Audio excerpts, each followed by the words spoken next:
the Secretary of the Knesset, the legal counsel of the Knesset, and the head of the Knesset, members of the management of the Knesset, families of the bereaved, families of the abductees.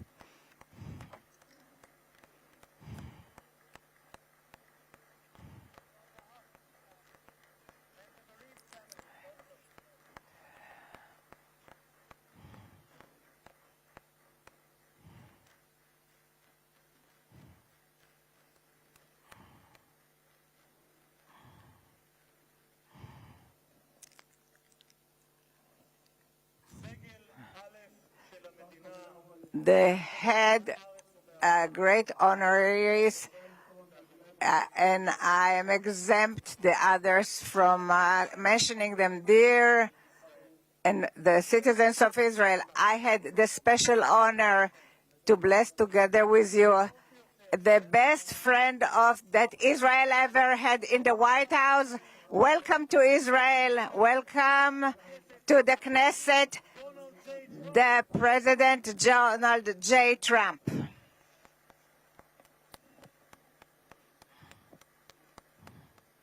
Israel ever had in the White House.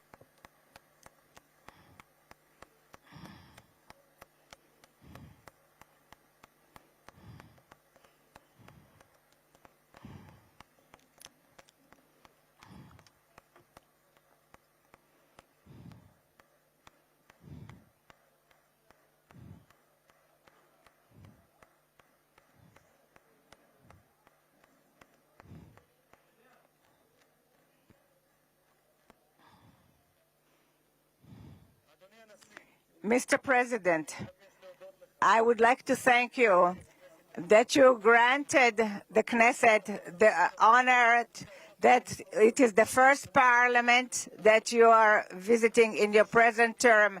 In the Jewish tradition, we are used to bless you, the one who gives us the honor. Thank you very much, Mr. President, President Trump. Honorary President, 2,000 years ago, we were exiled from our homeland, but in all the diaspora that we lived by, we never forgot Jerusalem, the beating heart of the Jewish people, since it's for which we prayed for year after year. And 7 years ago, it was you, President Trump, that in the name of the United States, you recognized Jerusalem as the capital of Jerusalem. You executed a promise that many other presidents promised. You transferred the embassy to Jerusalem. Thank you very much, President Trump. Thank you very much, President Trump.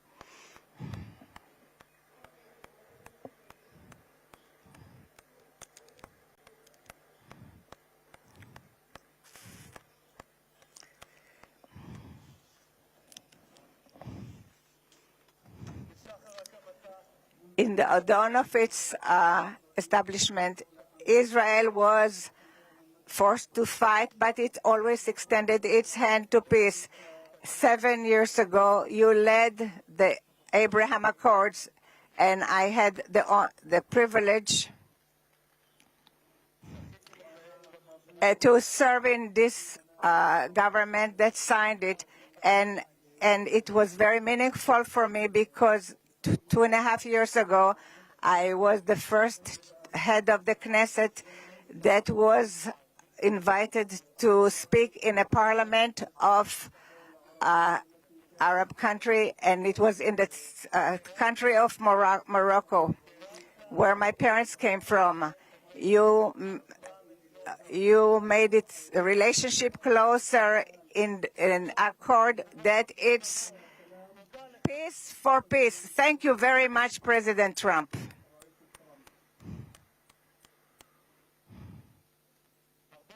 Many years before your first term, already in 2011, you identified this danger of nuclear Iran. Our nation's national security interests. We can't allow Iran to go nuclear. איום על ארצות הברית משמעו איום על העולם החופשי כולו. העקבית ששמה את Your continued that you put America first, but not America alone. You brought with you to the White House in your 2 terms 4 months ago, after Prime Minister started Rising Lion, you started the Midnight Hammer, which was a very brave action that there was nothing like it until you arrived at the White House. Thus, Mr. President, you prevented it was the most difficult day for the state of establishment and for the Jewish people since the Holocaust. Many times I came with many visitors to the area of the slaughter, and I saw the horrors. And few weeks after the 7th of October, I accompanied Jared and Ivanka who came to those difficult areas. We saw what we were in Kfar Aza, and we saw what we hope that we will never see again, horrible sights of pogroms, children, men and women, the elderly, they are no longer there. The Satan not only murdered and raped and many of our brothers and sisters, he also abducted the live and the dead. And since then, this has been the longest and the most just war. This wound of our brothers in prison has been when all the nation of Israel has been in pain of the families of the abducted until this morning. For 2 years, in the gallery where the guests are sitting, we had photos of the hostages. But this morning, towards this historical day, we were able to remove the photos, and I will do something spontaneous, and I will remove the pin that I received from Tzvika Moore. I am removing it because a minute ago I spoke to Tzvika Moore's brother, and they are celebrating this unification. Thank you so much, President Trump. Thank you so much, President Trump.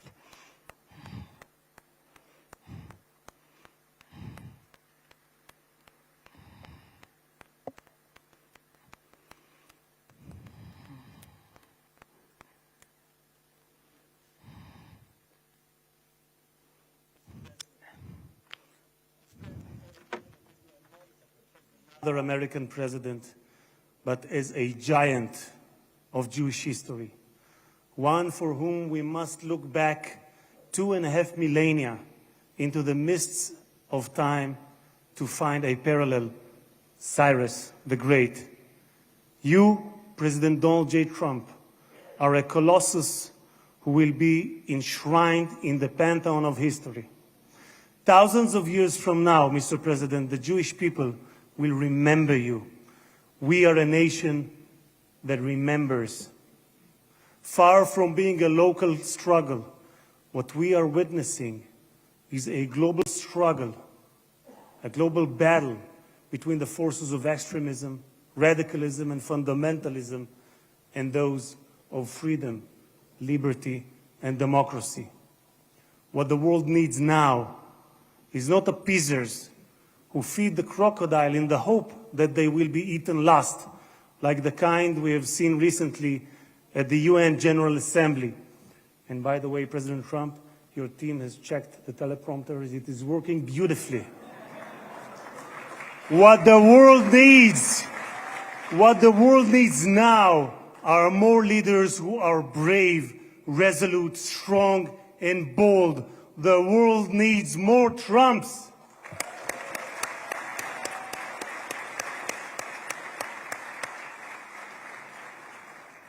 Mr. President, with your permission, I would like to take this moment to address Prime Minister Netanyahu.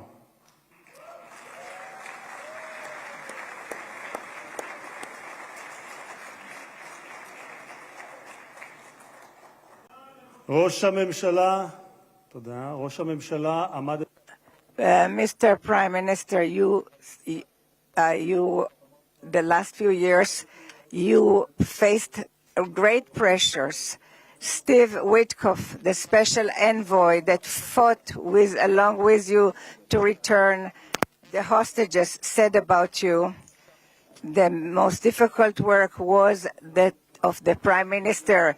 It was the Prime Minister who had to take hard decisions, how much we have to be hard towards Hamas and when we have to be more moderate.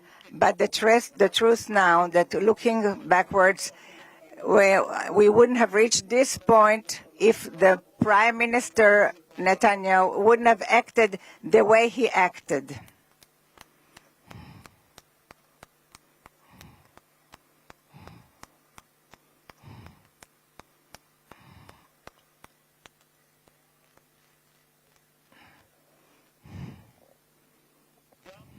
Also, my President Trump believes that the Prime Minister Netanyahu made hard decisions, and there were people who would have been less brave who wouldn't have made these decisions. We are here today because the Hamas did not have an alternative. So says Witkoff. The pressure was great, and therefore we progressed immensely, and this is what brought about this agreement. This is what the envoy Witkoff has stated. Mr. Prime Minister, yesterday, on his way to Israel, the President Trump, that you are the right person at the right time, and I'm proud to say here in front of the whole world that thanks to you, we achieved the great things that we have achieved. Thank you so much, Mr. Prime Minister.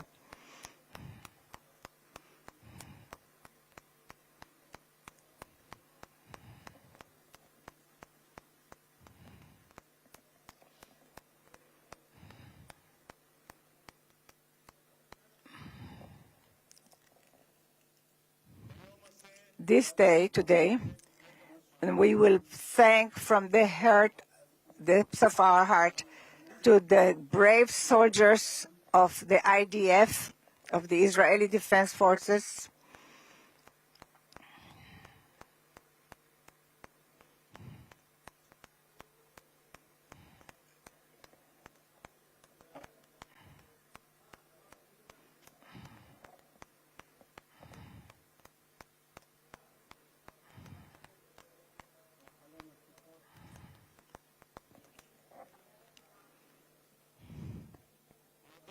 we will thank to the IDF brave soldiers who fought like lions and endangered their lives in order to protect the state of Israel. Many of them sacrificed their lives for the country that bows its head.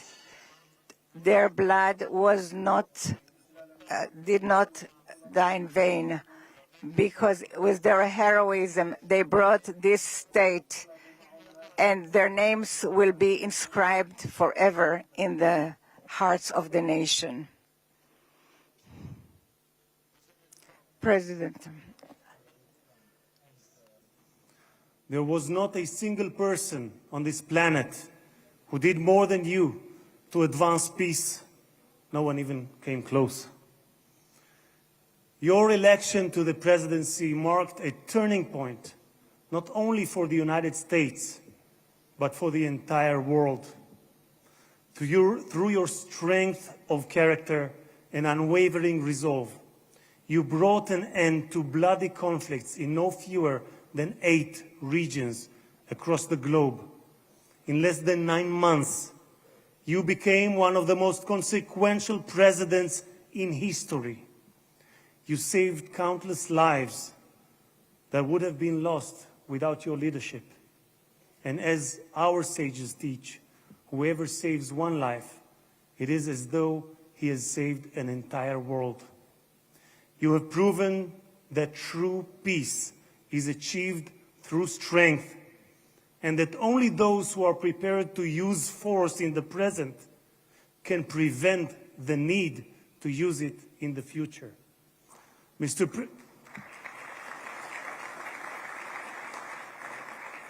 President, you, more than any other individual, are deserving of the highest recognition for your efforts in promoting peace.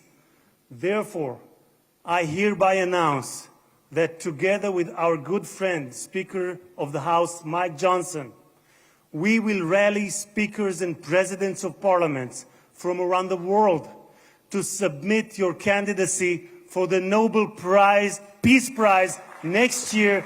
There is no one more deserving than you, President Trump. No one.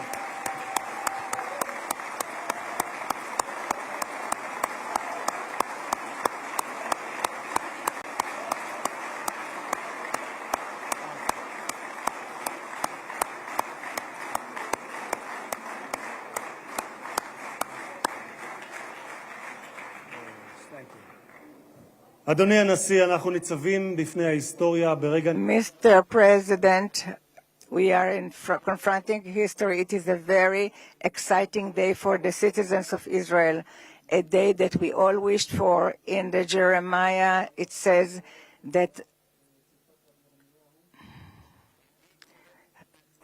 from when we hear your cry, there will be a wage for your and they will return from the country of the enemies, and the sons returned to their borders, to their land. The book of Jeremiah. I want to wish all the hostages how happy we are and how good it is that you are back home. The President Trump, who will give us that the God Almighty will bless you, your family, your country, and all those who are dear to you, and will make America. And may God bless the state of Israel. תודה רבה וחג שמח.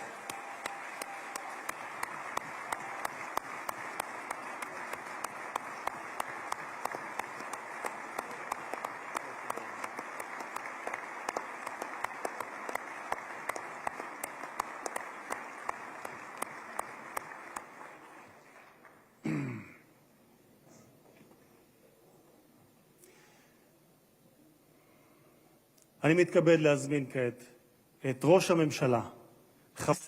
I'm inviting now Mr. Benjamin Netanyahu, the Prime Minister, to say a few words.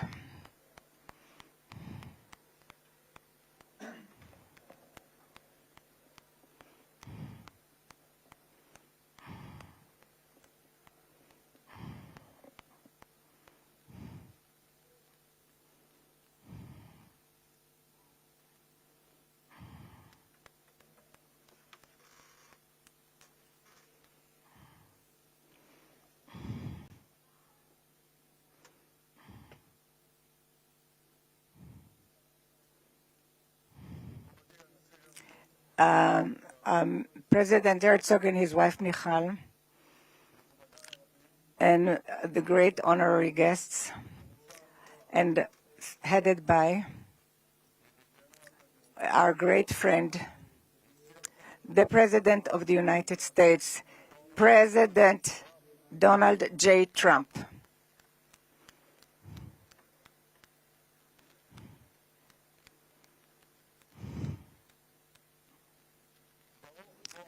Welcome to Jerusalem, our eternal capital.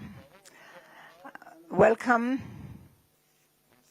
to Israel in this moving day exciting day that will be inscribed in the history, on the annals of Israel. And you too, Mr. President, will be inscribed in the history of our nation. And you are already inscribed in the history of the world. And we remember our friends. We know your part, your important part, and the determined part of the return of the hostages in this day, when we were informed today, an hour ago, that all our live hostages returned back to us. What excitement.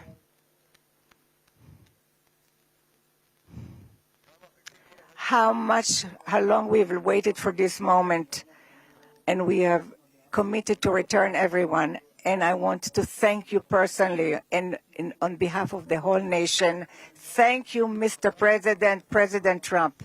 Thank you, Mr. President.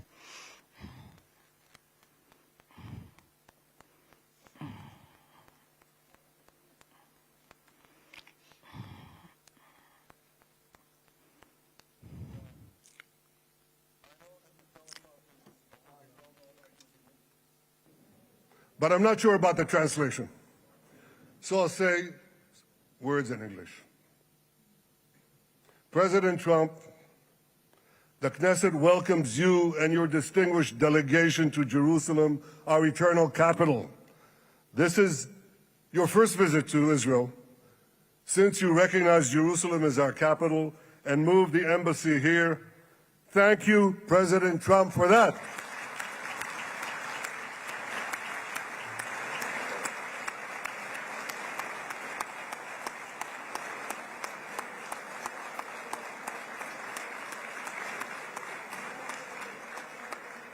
There are many other reasons to thank you since your last visit here. Thank you for recognizing Israeli sovereignty over the Golan Heights.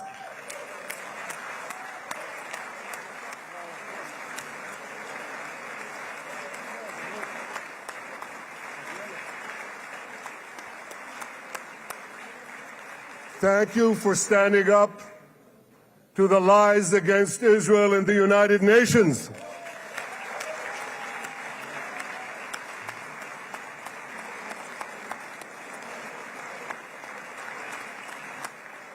Thank you for recognizing in your 2020 peace plan our rights in Judea and Samaria, the ancestral homeland of the Jewish people.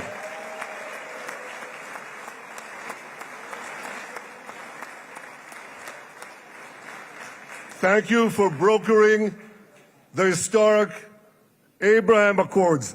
Abraham, Eskemei Avraham.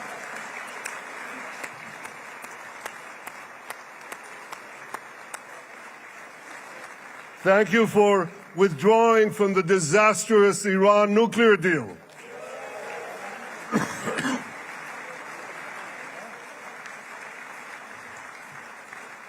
Thank you for supporting Operation Rising Lion and for your bold decision to launch Operation Midnight Hammer. Boy, is that, you got to hear this.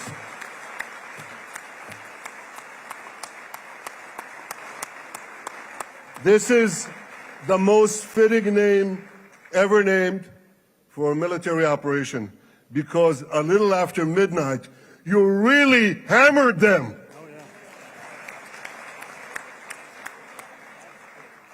My friends, this is only a partial list, but it's enough to affirm what I've said time and again.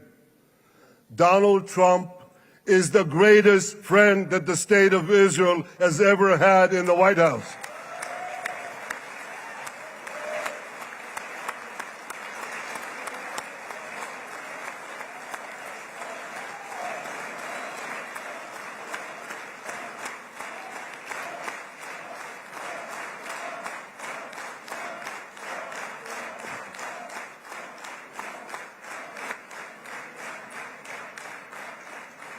No American president has ever done more for Israel. And as I said in Washington, it ain't even close. It's really not a match. Mr. President, today we welcome you here to thank you for your pivotal leadership in putting forward a proposal that got the backing of almost the entire world. A proposal that brings all our hostages home.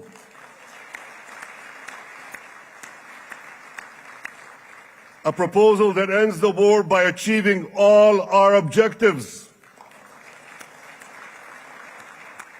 A proposal that opens the door to an historic expansion of peace in our region and beyond our region. Mr. President, you are committed to this peace. I am committed to this peace. And together, Mr. President, we will achieve this peace. We've done it before. We've done it before in the Abraham Accords, and we'll do it again. Mr. President, today the Jewish calendar marks the end of 2 years of war. That war began on October 7th, on the Jewish festival of Simchat Torah. You always tell me, and you tell the world, remember October 7th. Mr. President, we remember. We remember the thousands of Hamas terrorists who stormed into our towns and kibbutzim. We remember the 1,200 people Hamas savagely slaughtered in cold blood, including dozens and dozens of Americans. We remember entire families burnt alive as they embraced each other. We remember the beautiful young Israelis brutally gunned down at the Nova Music Festival. We remember the hundreds of our citizens who were dragged into the dungeons of Gaza, including 12 Americans, men and women, young and old, babies and elderly Holocaust survivors. My friends, Mr. President, Donald, these monsters take babies as hostages. In response to this barbaric attack on October 7th, Israel did what it had to do.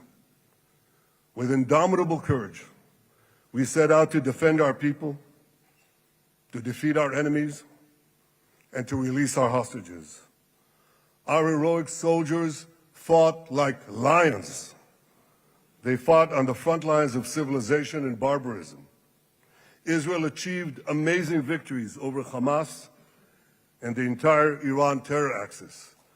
Sinwar, Dev, Hania, Nasrallah, Assad, they're all gone.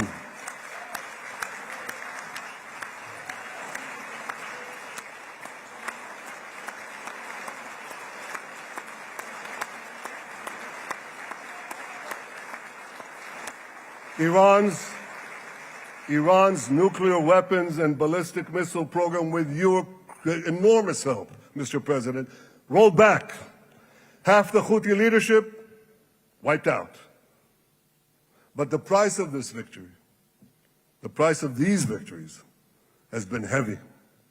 Nearly 2,000 of Israel's finest were lost, nearly half in battle.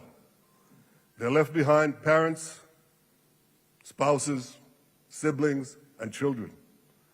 Their love and laughter, their promise and potential were lost forever.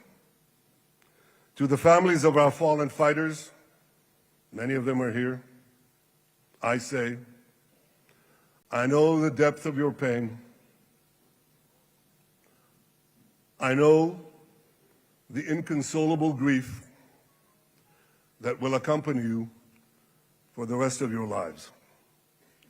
The State of Israel bows its head in eternal gratitude to our fallen heroes. Because of these heroes, our nation will survive. Because of these heroes, our nations will thrive.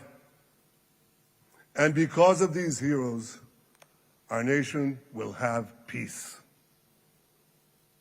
Mr. President, thousands of our brave soldiers were also wounded, suffering terrible blows to body and soul. Brave soldiers like Ari Spitz, Ari is an American. Ari is an American Israeli who was injured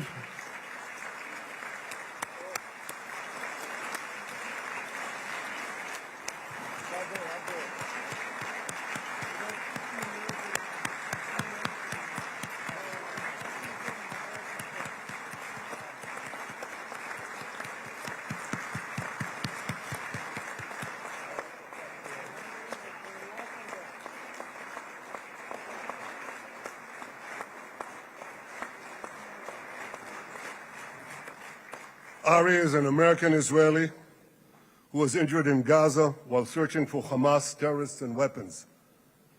2 of Ari's comrades were killed in this action, and 10 were injured. Ari was presumed dead, but made a miraculous recovery despite losing 3 limbs. Ari, stand up for a minute alone. Stand up. There you go. There. Ari, you are the spirit of Joshua. You are the spirit of David. You are the spirit of the Maccabees. You are the spirit of Israel. I salute you. We all salute you.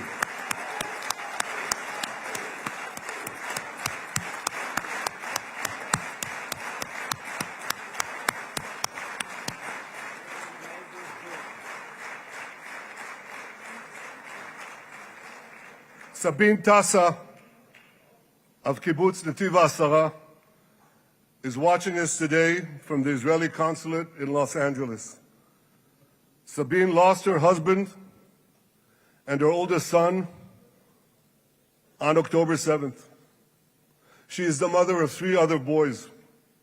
2 of them, Koren and Shai, witnessed their father jump on a Hamas grenade to save his 2 sons.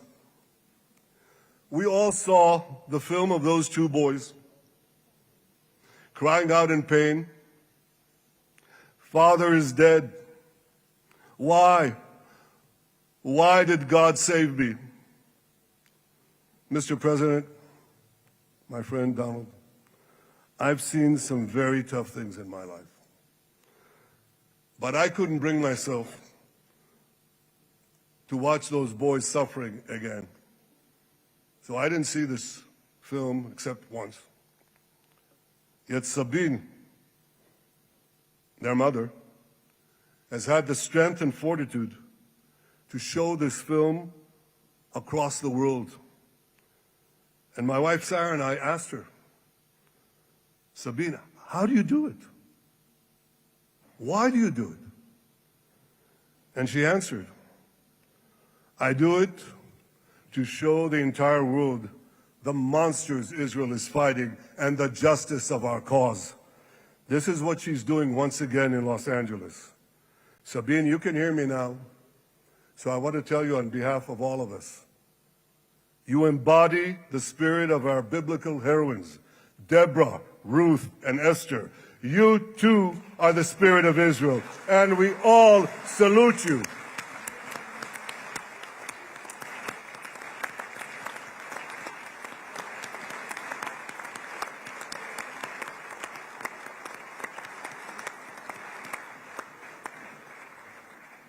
Mr. President, you asked me on our many conversations during the 12-day war with Iran, you asked me, how are the people holding up? And I said to you, our people are strong. Israelis are a nation of lions with unlimited resolve to defend our country and secure our future. The people give strength to our soldiers, and the people give strength to me and to my colleagues. The Jewish people have risen from the ashes time and again, but when we formed the State of Israel and the Army of Israel, we pledged never again would be defenseless against our enemies. And that resolute strength not only assures our survival, it assures our future, it assures peace. We have paid a high price for this war. But our enemies now understand just how powerful and just how determined Israel is. They understand that attacking Israel on October 7th was a catastrophic mistake. They understand that Israel is strong and that Israel is here to stay. And this, Mr. President, is the indispensable foundation of peace. Peace through strength. Ladies and gentlemen, this is a momentous day, a day of great joy as the remaining hostages come home. My wife Sarah and I have met with the hostage families many times. There were no words to describe their agony, only tears of bottomless sorrow and unimaginable pain. At the beginning of the war, I promised to bring all the hostages home. Today, with the indispensable help, the determined and focused help, the unremitting help of President Trump and his team, and with the incredible sacrifice and courage of the soldiers of Israel, we are fulfilling that promise.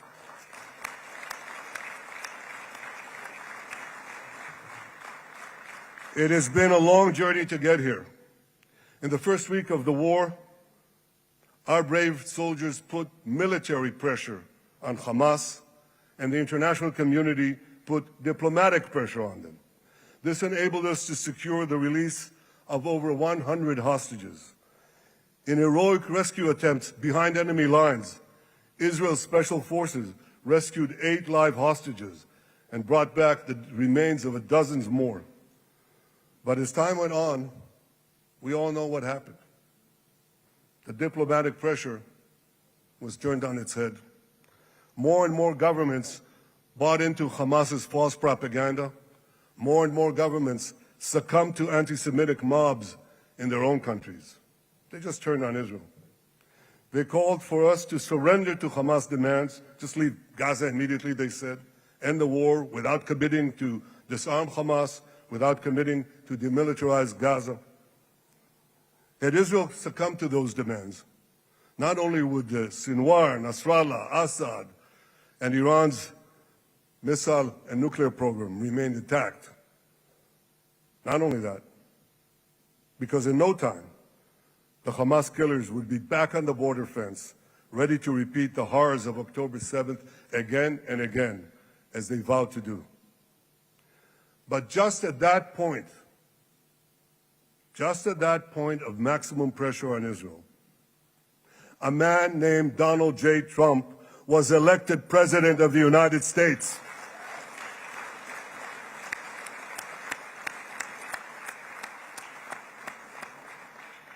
And ladies and gentlemen, overnight, everything changed. Everything. We felt it right here. Mr. President, thanks to your unequivocal backing of Israel, we secured a second hostage deal within weeks of your election. And in the months that followed, we worked closely together to forge a path to bring the remaining hostages home and end the war. End the war in a way that ensures the disarming of Hamas, the demilitarization of Gaza, and that Gaza would never again pose a threat to Israel. 2 months ago, you fully backed my decision to send the IDF into the last Hamas stronghold in Gaza City. You shared my view that this military pressure would help free the hostages. And despite all the criticism, all the naysayers, we were right. Hamas caved in. And 2 weeks ago, you succeeded in doing something miraculous. You succeeded in doing something that no one believed was possible. You brought most of the Arab world, you brought most of the world behind your proposal to free the hostages and end the war. I want to thank Steve Witkoff, Jared Kushner, and Ron Dermer for their great contribution to this effort.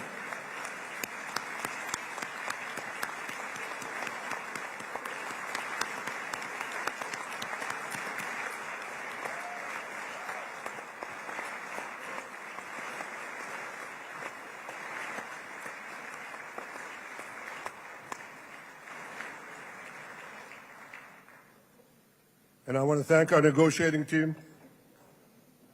I believe that the close cooperation between the two of us, between our two nations, combining Israel's military pressure and President Trump's unmatched global leadership. I have to tell you, I've seen a lot of American presidents. I've seen them all in the time that I've been here, and I've been here quite a lot of time. I've never seen anyone move the world so quickly, so decisively, so resolutely as our friend President Donald J. Trump.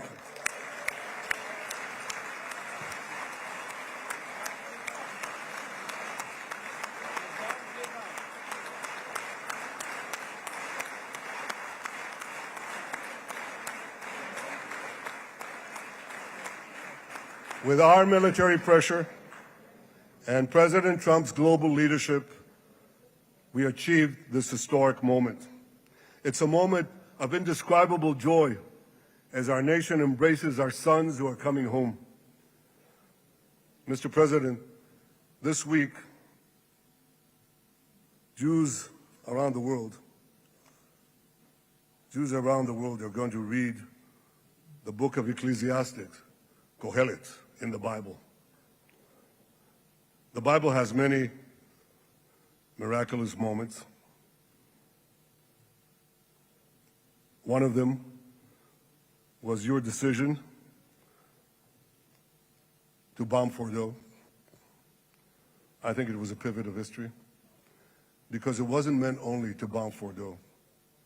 That action and your previous action of taking out Qasem Soleimani, the architect of death, I think that changed the balance of power in the world. You brought America back again to the driver's seat.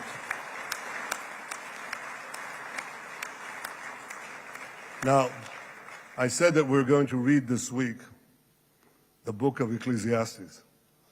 It's not a book of action. It's a book of meditations, of thought, of perspective on life and on death. And in this book, we read the immortal words of King Solomon. To everything there is a season, and a time for every matter under heaven. Et milchama ve'et shalom. A time for peace and a time for war. The last 2 years have been a time of war. The coming years will hopefully be a time for peace.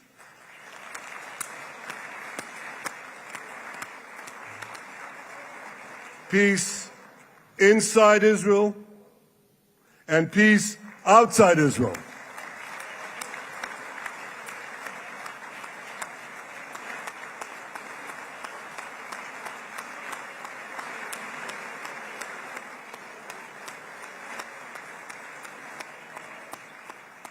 I look forward to continuing marching with you on the path we paved together with the Abraham Accords.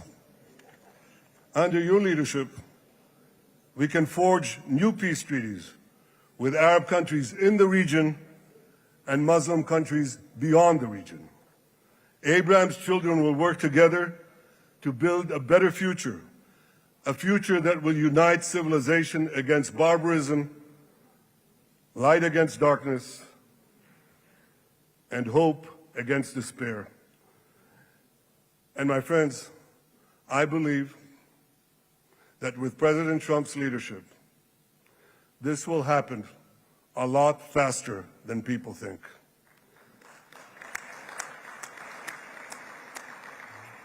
As Prime Minister of Israel, I extend my hand to hold those who seek peace with us. No one wants peace more than the people of Israel. Israel will always remain vigilant in defending itself, and Israel will always remain full of hope. Hope is our national anthem. Hope is our creed. Hope is our strength. It is time, my friends, to realize that hope and expand the circle of peace. Mr. President,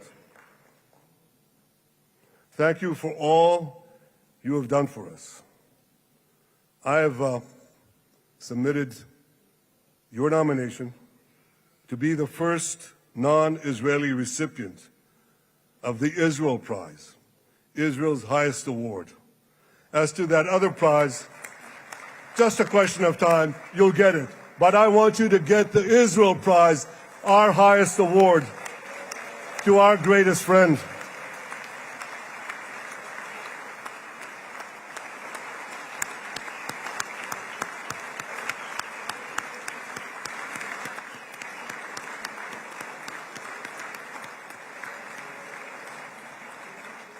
When others were weak, you were strong. When others were fearful, you were bold. When others abandoned us, you stood by our side. On behalf of the government and people of Israel, I thank you for your extraordinary friendship. Thank you for helping bring our hostages home. Thank you for supporting Israel's march to victory. Thank you for paving a path to peace. מכובדי נשיא ארצות הברית, ידידי דונלד. Honorary President, welcome to Israel. Welcome to Jerusalem. Welcome in this exciting day that brought us to this day.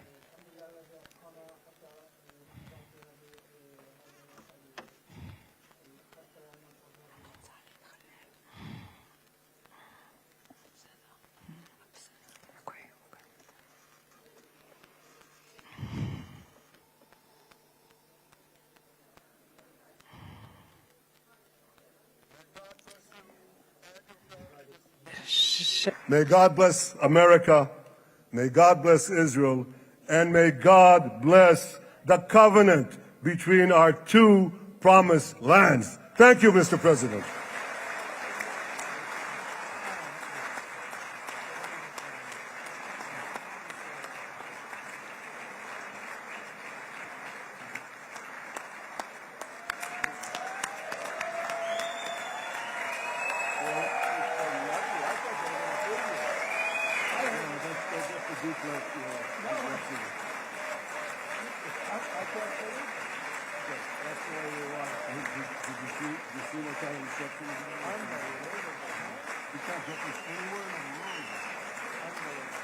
But you'll get it in the morning.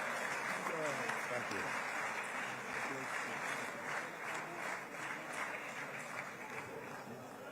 The president.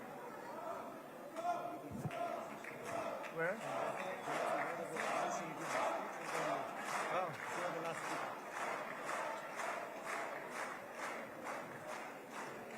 Come on up, opposition. Come on, opposition. Yeah. Okay.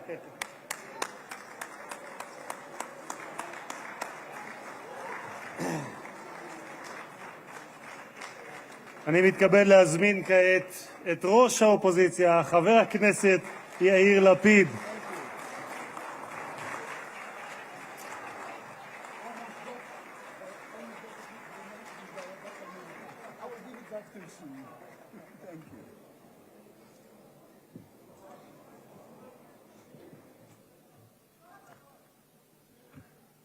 Mr. Speaker, members of Knesset, ministers, President Herzog, Prime Minister Netanyahu, distinguished guests, Your Excellency, President Trump. For 2 years, we waited for this moment. 2 years of sleepless nights, 2 years without air in our lungs. Our eyes are filled with tears today. Our hearts are filled with gratitude. Our children are coming home.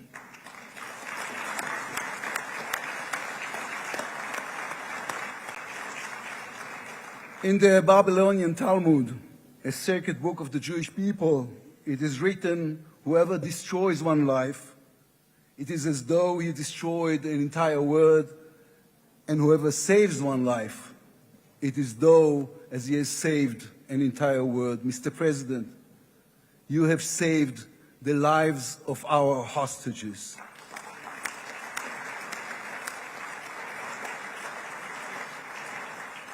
But you saved so much more. You have saved the souls of the bereaved whose loved ones now will be brought home for burial. You have saved thousands of soldiers who will now not fall in battle.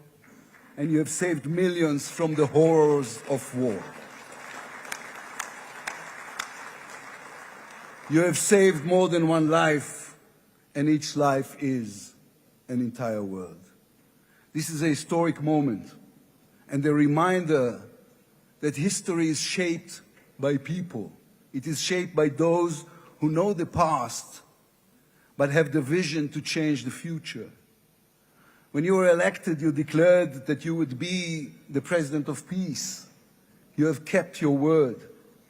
The fact that you were not awarded the Nobel Peace Prize is a grave mistake by the committee. But they will have no choice, Mr. President. They will have to award it to you next year.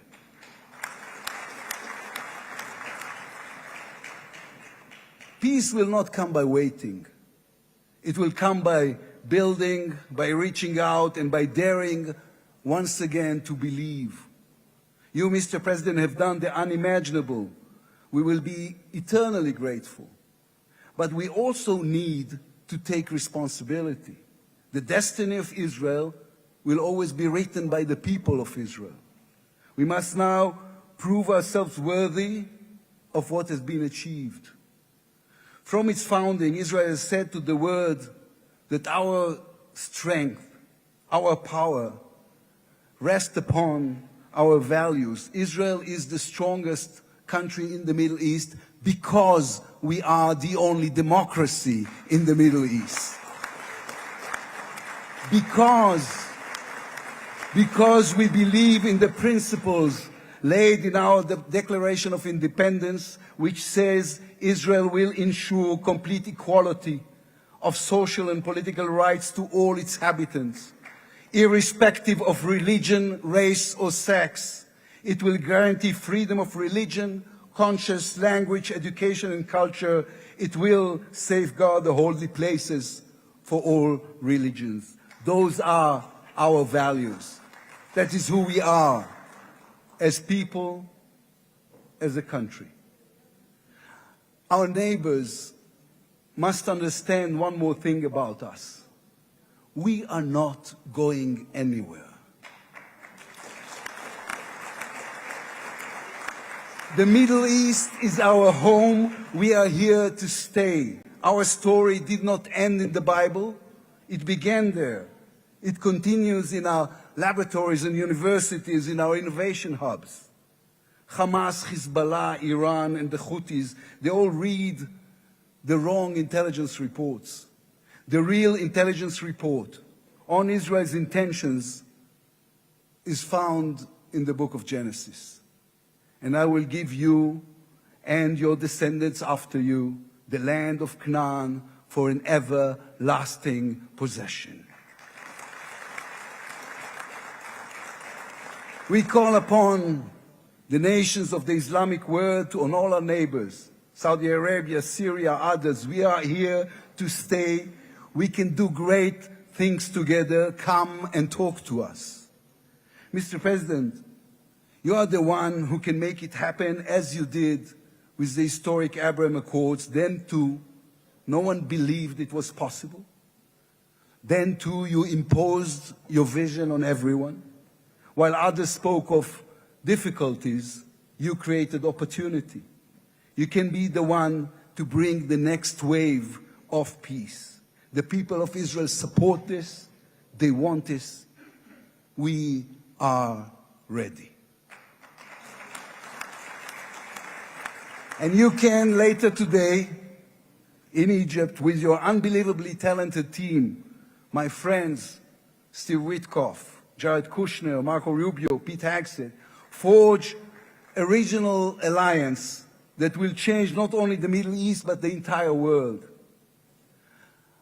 After 2 years of war, the peoples of this region should look around and ask themselves, whose situation is better? Those who chose the path of peace or those who chose the the path of war.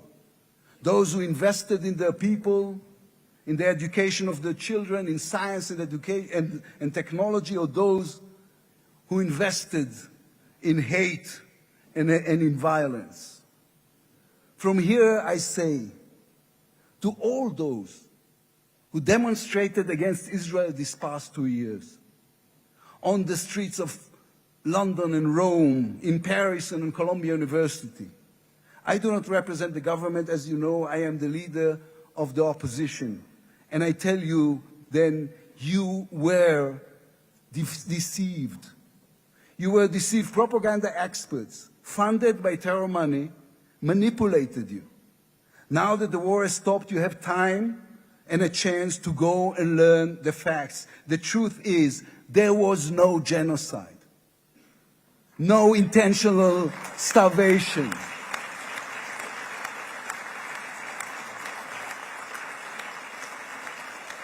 The truth is, there was an army and a country fighting in the most complicated conditions imaginable against terrorists who send their own children to die for a follow-up, who use their own children as human shields. The truth is that the democratic state was attacked by a fanatical terrorist organization. 1,200 people were killed in one day, women were raped, babies were burned alive. And all that, on all the while, they played with your minds, selling you the absurd idea that supporting Islamic terror is somehow a liberal value. There is good and evil in this world. When you stand with Hamas, you stand with evil. When you stand with Hezbollah, you stand with evil. When you stand with the Iranian regime, you stand with evil. When you stand with Israel, you stand on the side of justice.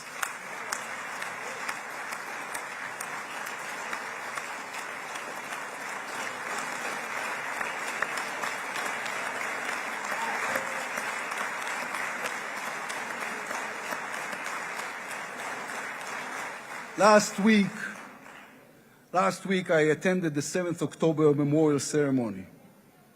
An inspirational woman called Galit Dan spoke on stage. Galit had a daughter, Noya, a 13-year-old girl who was autistic like my daughter. And Noya was full of light. She loved Harry Potter. On that dark day, Noya was sleeping at her grandmother's, Carmela's house in Kibbutz Nir Oz. Carmela was 80 years old. Their bodies, grandmother and granddaughter, were found embraced. They were murdered together. On stage at the ceremony, Galit said a sentence that moved us all. We don't want revenge, she said. We want redemption. Today, the redemption begins. Israel has endured 2 terrible years on the battlefield and in the international arena. But in those 2 years, we also rediscovered our own greatness. We remember how good we can be. Our pilots who took control of the skies over Iran. Our industries leading the world in technology.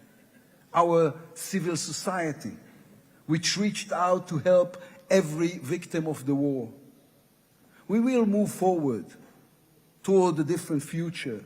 Our heroic soldiers who saved us all will fold away their uniforms and rise as teachers and engineers, scientists and innovators, investors and small business owners.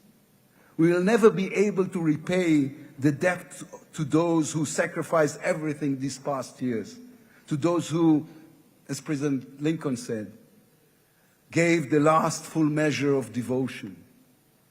We can only be worthy of them, worthy of their sacrifice. Mr. President, allow me to speak also to the businessman in you, the deal maker who understands value. If there were one stock in the world I would invest in today, it is the State of Israel. If there were one nation that deserves unrestricted access to GPU chips, to AI and SMR technologies, to American markets, It is the State of Israel. Israel's future is intertwined with our eternal alliance, our strategic and moral covenant with our greatest friends, the United States of America. This war is over. We will always need to stay vigilant, to guard against those who seek our destruction. But the State of Israel is about to reinvent itself. The challenges ahead demand not only strength, but a new vision. It's time to take a new path. To be a nation that is advanced and thriving and peace-seeking. We have waited for this moment, for the end of the war, for the return of the hostages, for the chance to rechannel our grief and loss into the energy needed to rebuild our nation. Thanks to you, Mr. President. Thanks to our soldiers, our lions. Thanks to the millions of great Israeli patriots who filled the streets and the square and never, not for one moment, gave up on the hostages. Thanks to all of them, the strength within us can now rise, succeed, and build for our future and for our children. Thank you very much. God bless the United States of America. Am Israel Chai.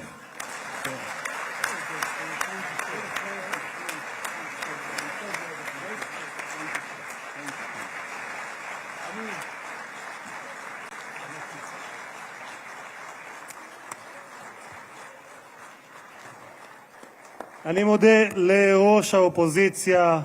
I would like to thank the head of the opposition, members of the Knesset,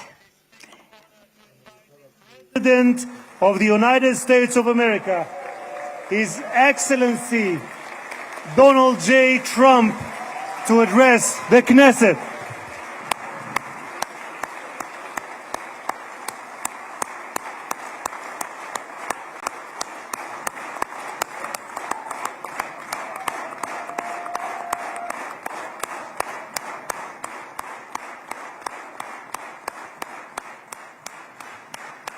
Thank you very much. Thank you. Thank you very much, everybody. It's a great honor. Nice place. Very nice place.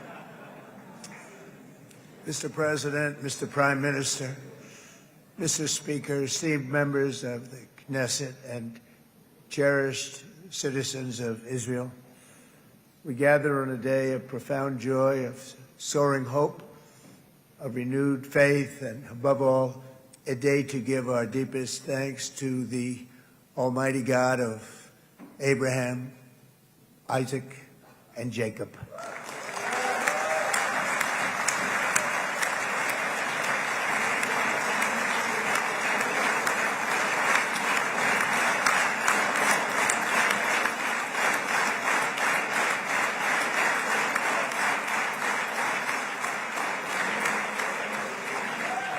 After 2 harrowing years in darkness and captivity, 20 courageous hostages are returning to the glorious embrace of their families, and it is glorious. 28 more precious loved ones are coming home at last to rest in this sacred soil for all of time. And after so many years of unceasing war and endless danger, today the skies are calm, the guns are silent, the sirens are still, and the sun rises on a holy land that is finally at peace, a land and a region that will live, God willing, in peace for all eternity.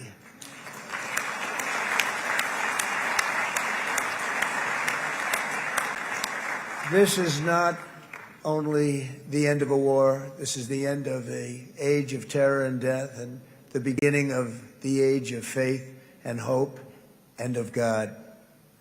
It's the start of a grand concord and lasting harmony for Israel and all the nations of what will soon be a truly magnificent region. I believe that so strongly. This is the historic dawn of a new Middle East, I want to express my gratitude to a man of exceptional courage and patriotism, whose partnership did so much to make this momentous day possible. You know who I'm talking about. There's only one, Prime Minister Benjamin Netanyahu. Bibi, please stand up.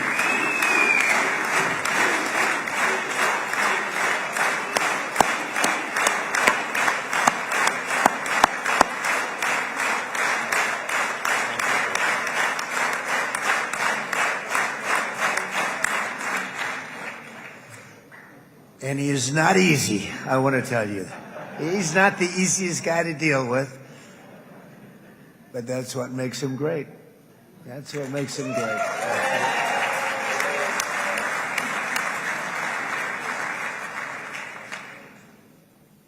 Thank you very much, baby.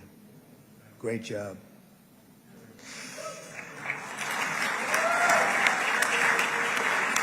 And let me also convey my tremendous appreciation for all of the nations of the Arab and Muslim world that came together to press Hamas to set the hostages free and to send them home. We had a lot of help. We had a lot of help from a lot of people that you wouldn't suspect, and I want to thank them very much for that.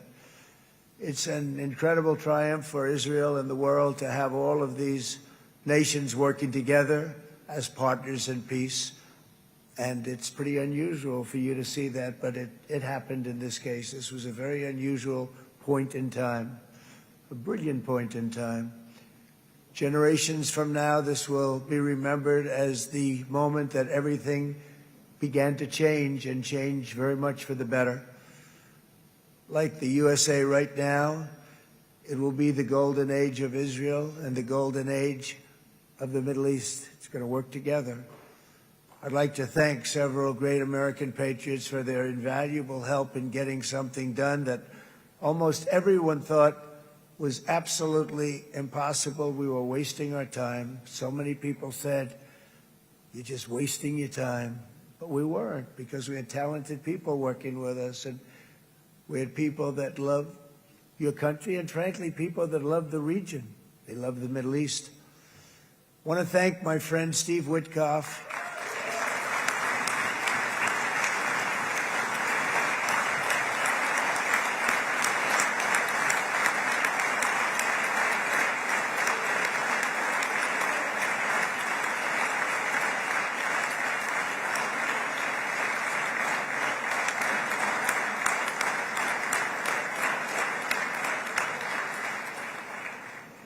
You know, Steve was chosen by me.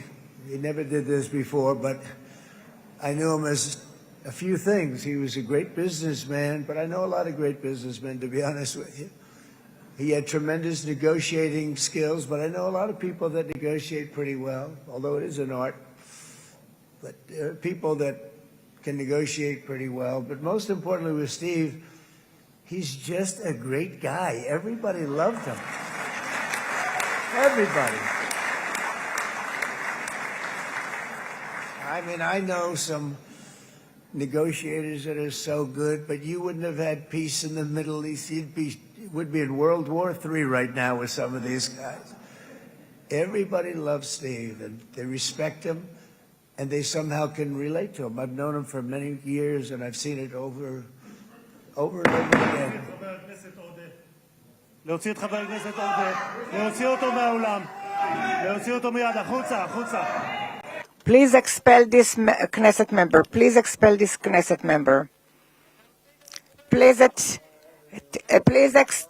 expel Knesset member Kasif out of the hall. Please expel him immediately.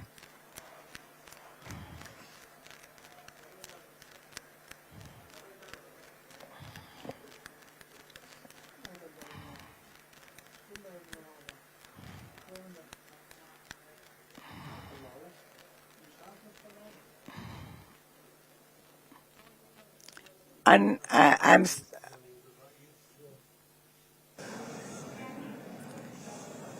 That was very efficient.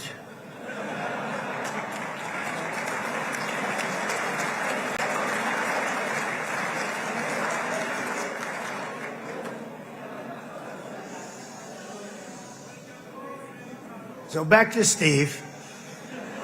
He's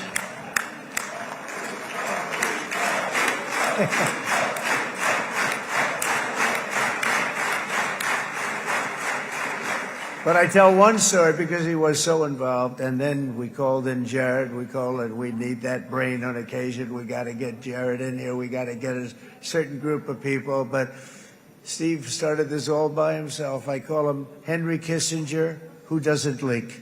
Okay? Henry is a big leaker. He leaked.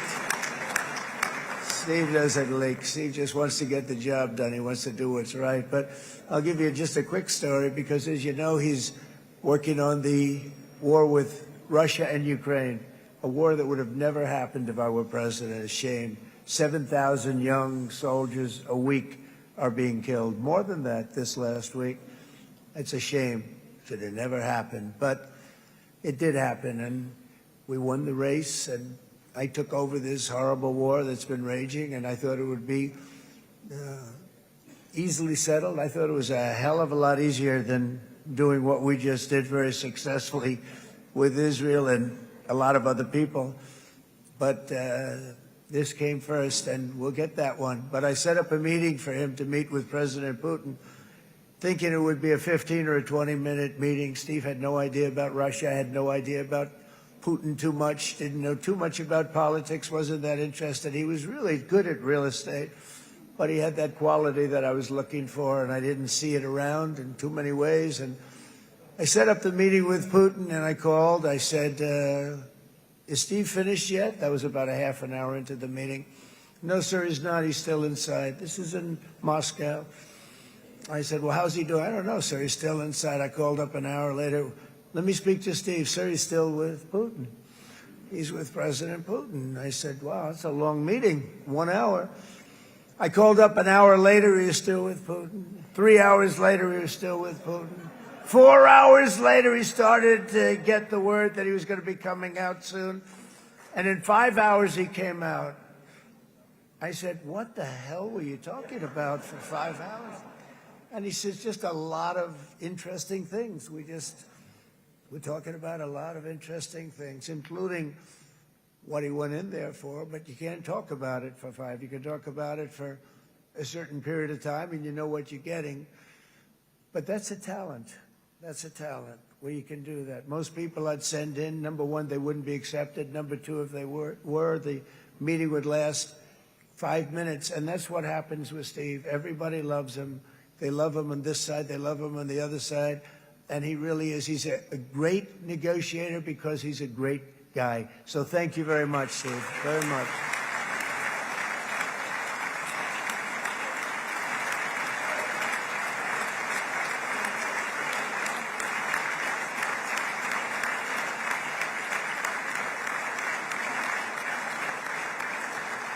And let me also give a very special thanks to someone who truly loves Israel. In fact, loves it so much that my daughter converted. My daughter converted. I didn't know this was going to happen. And Ivanka's here.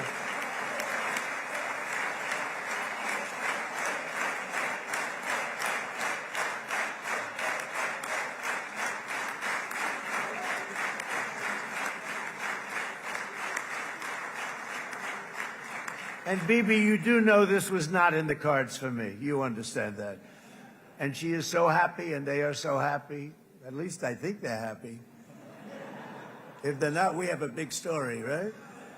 No, they have a great marriage, and they get along great. They're best friends. They have a very special relationship. But Jared has been so helpful. He really did something very special. He established the Abraham Accords with a group of very wonderful people. I like calling it the Avraham Accords because people that, right? Avraham. It's so cool. It's so much sort of nicer, you know, the Abraham versus the Avraham.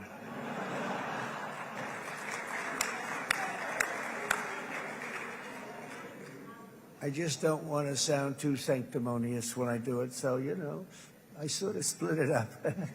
This way we keep everybody happy. But we have some very great talent, and they have no excuses for anything that's taken place, because we had some unbelievably good people working on this. And then you're going to add a man named Marco Rubio, who is also here. That's right.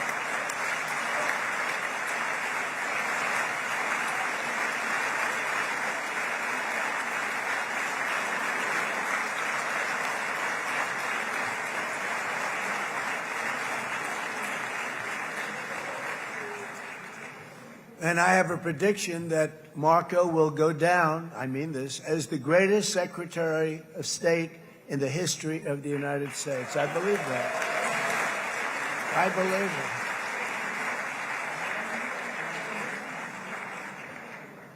it. And he and I, we really fought it out. You remember, he was tough. He was nasty. Who the hell thought this was going to happen, Marco, right? And now I'm saying he's going to go down as the greatest. He will. He was always smart and sharp, and people respect him. And then we have somebody who's young, but an unbelievable leader. I saw it a long time ago, and he's turned out to be even better than we thought. Right, Susie? I think even better. And that's Pete Hegseth, who is our Secretary of War, formerly Secretary of Defense.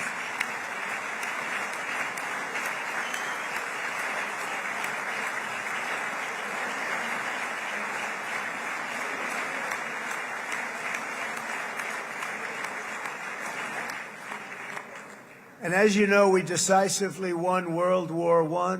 We decisively won World War II decisively. And everything in between and everything before it, we won everything. And then they had the brilliant idea of changing the name from war, it was war, to defense.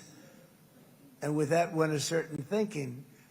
And we fought in a very politically correct way after that. We always had the strongest military, and now we have a stronger military than we've ever had before. Because of my first term, I've totally rebuilt the military, every aspect of it. But we have, if you think, we settled 8 wars in 8 months. I'm now including this one, by the way, if that's okay. They may say, well, that was quick. Because yesterday I was saying 7, but now I can say 8. The hostages are back. The hostages are back.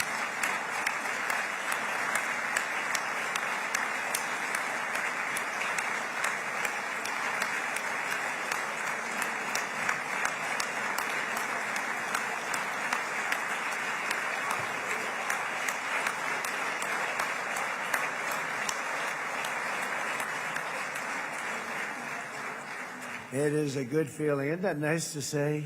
I just said the hostage. First time I said the hostages are back. It feels so good to say it. But when you settle 8 wars in 8 months, that means you don't like war.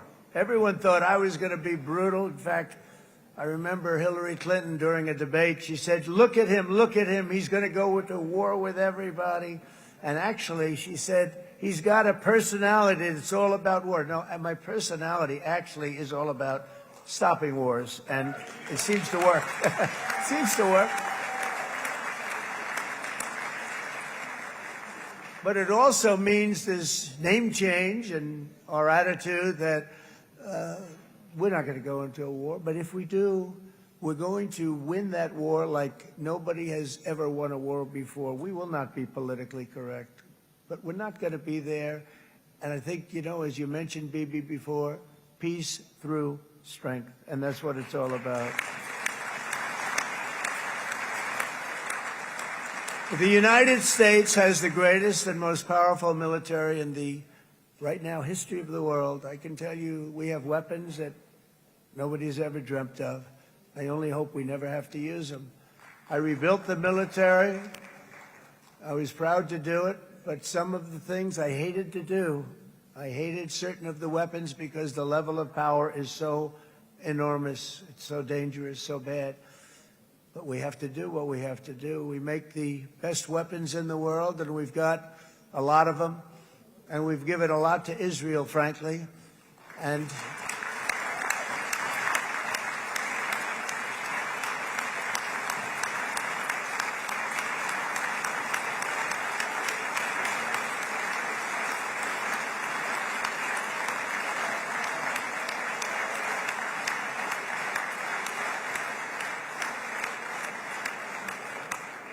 I mean, Bibi would call me so many times, can you get me this weapon, that weapon, that weapon? Some of them I never heard of, Bibi, and I made them. But we'd get them here, wouldn't we? And they are the best. They are the best. But you used them well. It also takes people that know how to use them. And you obviously used them very well. But so many that Israel became strong and powerful, which ultimately led to peace. That's what led to peace. So as we celebrate today, let us remember how this nightmare of depravity and death all began.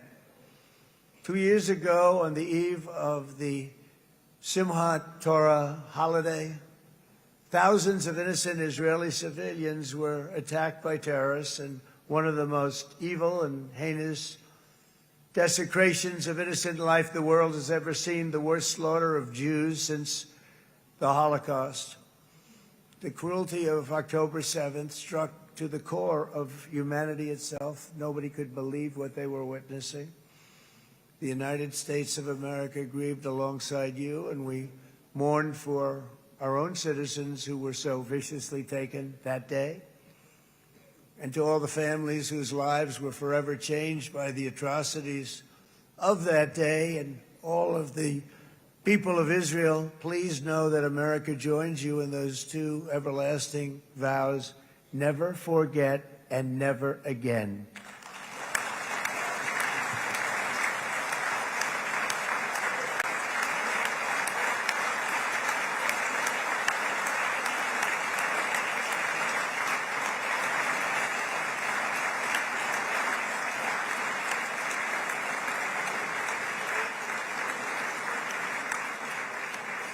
From October 7th until this week, Israel has been a nation at war, enduring burdens that only a proud and faithful people could withstand. It was a very tough period of time. For so many families across this land, it has been years since you've known a single day of true peace. But now at last, not only for Israelis, but also for Palestinians and for many others, the long and painful nightmare is finally over. And as the dust settles, the smoke fades, the debris is removed, and the ashes cleaned from the air, the day that breaks on a region transformed, and a beautiful and much brighter future appears suddenly within your reach. This is now a very exciting time for Israel and for the entire Middle East, because all across the Middle East, the forces of chaos, terror, and ruin that have plagued the region for decades now stand weakened, isolated, and totally defeated. A new coalition of proud and responsible nations is emerging, and because of us, the enemies of all civilization are in retreat. Thanks to the bravery and incredible skill of the Israeli Defense Forces and Operation Rising Lion,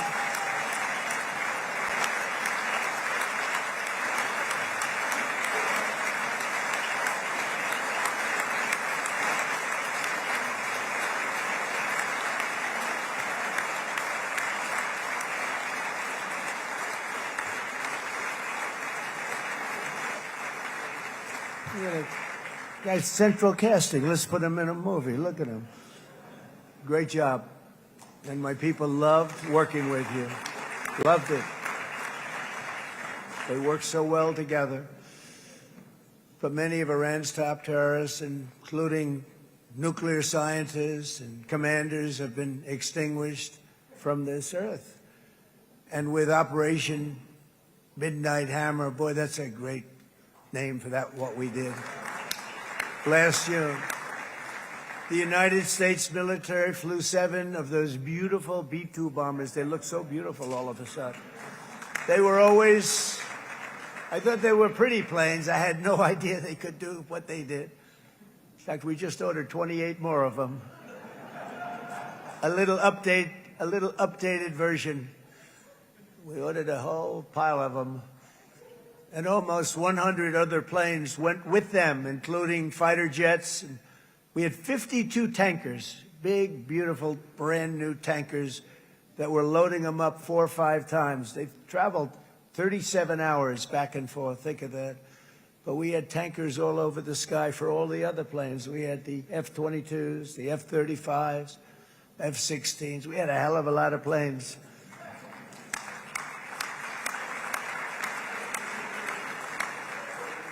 So we had 52 gas stations in the sky. That's what they call them. I'll tell you, I wouldn't want to be flying one of them. We have our great General Raisin Cain right here. General, stand up. This guy. What a general. Thank you.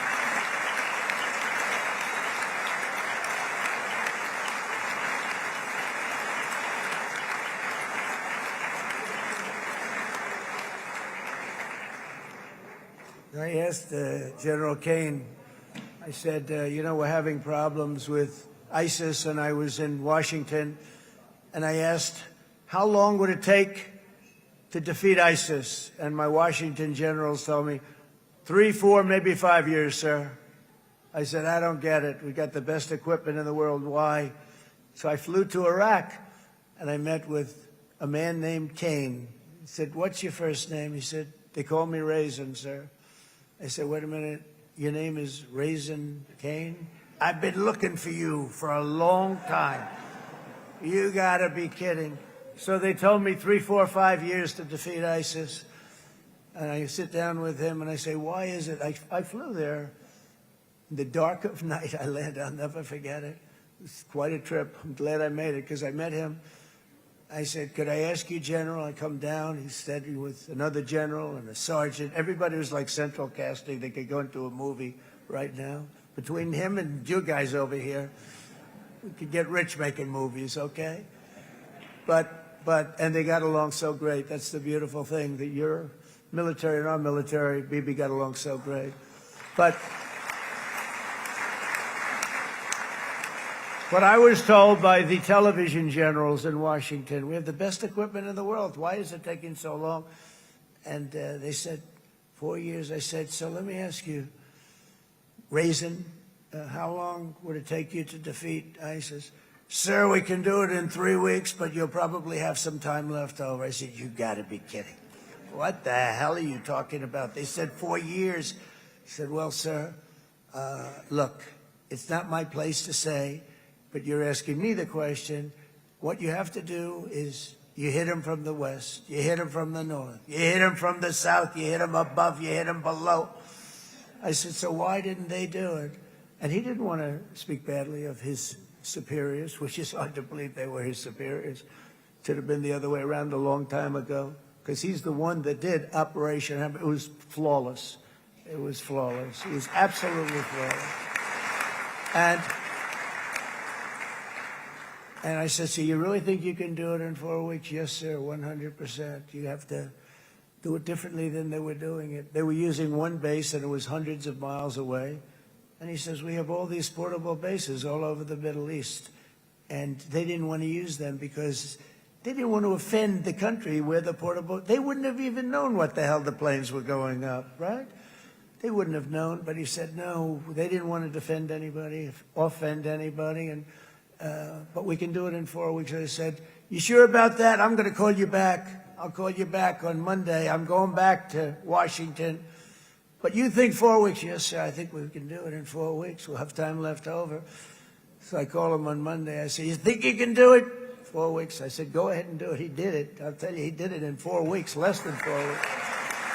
So, General, stand up, please. Again, this is a real general. This is not a television general. He doesn't want to go on television.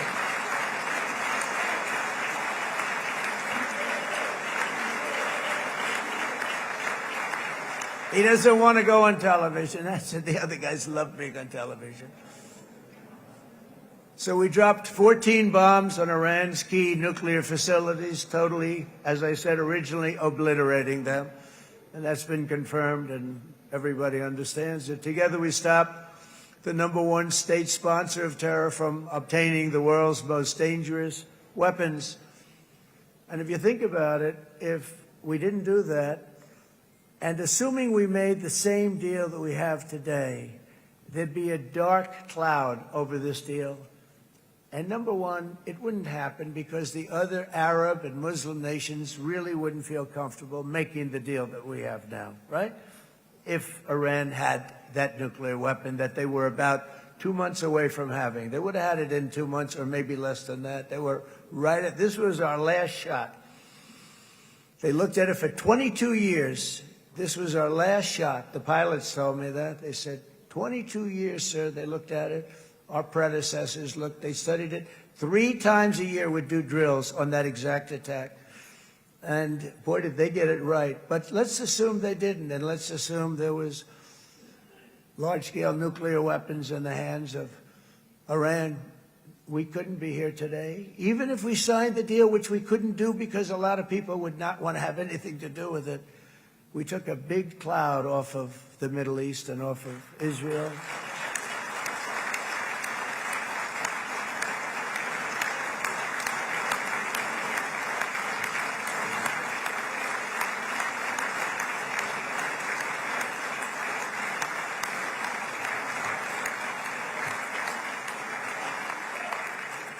And it was my honor to help. But isn't it true, though, that can you imagine the same, let's assume, Bibi, the same documents, we had everything the same, but you had somebody out there that was, in the opinion of everybody, all-powerful in the Middle East. They took a big hit, didn't they? Didn't they take a big hit? Boy, oh boy. They got it from one side, from the other. And you know it would be great if we could make a peace deal with them, and I think that's big. Would you be happy with that? Wouldn't it be nice, I think? Because I think they want to. I think they're tired. Somebody said, sir, they're starting their nuclear program again. I said, let me tell you something. They're not starting anything. They want to survive. The last thing they want to do is start digging holes again in mountains that just got blown up and start... They're not doing it. They want to survive, okay? But I think we have a chance. Steve, you, and I think Jared, come on, I'll call you back for another one. We always bring Jared when we want to get that deal closed. We bring Jared, but Steve, you and Jared and the General and Pete and Marco, you'll get that deal done easy. I think that'll be easy. But first we have to get Russia done. We got to get that one done. If you don't mind, Steve, let's focus on Russia first, all right? We'll get it done. In Lebanon, the dagger of Hezbollah, long aimed at Israel's throat, has been totally shattered. My administration is actively supporting the new president of Lebanon in his mission to permanently disarm Hezbollah's terror brigades. He's doing very well. And build a thriving state at peace with its neighbors, and you're very much in favor of that, I know, and it's good things are happening there, really good things. And with this week's ceasefire, we've achieved the most challenging breakthrough of them all. The most challenging breakthrough maybe ever. I mean, I've never seen anything like it. I've been involved in a lot of success. I have never seen anything like what's going on today all over the world. People are dancing in the streets, not just in Israel. They're dancing in the streets of countries that would have never danced in the street about what's happening today. They're dancing in those streets. So this long and difficult war has now ended. You know, some people say 3,000 years, some people say 500 years, whatever it is. It's the granddaddy of them all. And in an unprecedented achievement, virtually the entire region has endorsed the plan that Gaza will be immediately demilitarized, that Hamas will be disarmed, and Israel's security will no longer be threatened in any way, shape, or form.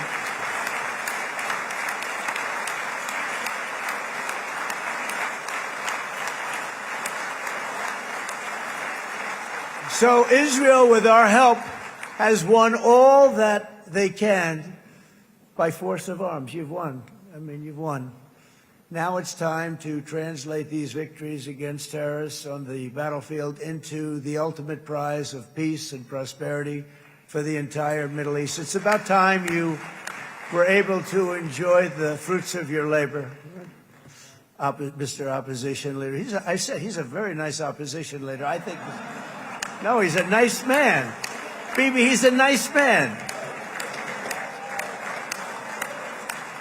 Good. He knows what he's doing, right? No, a very nice guy. Well, see, now you can be a little bit nicer, Bibi, because you're not at war anymore, Bibi.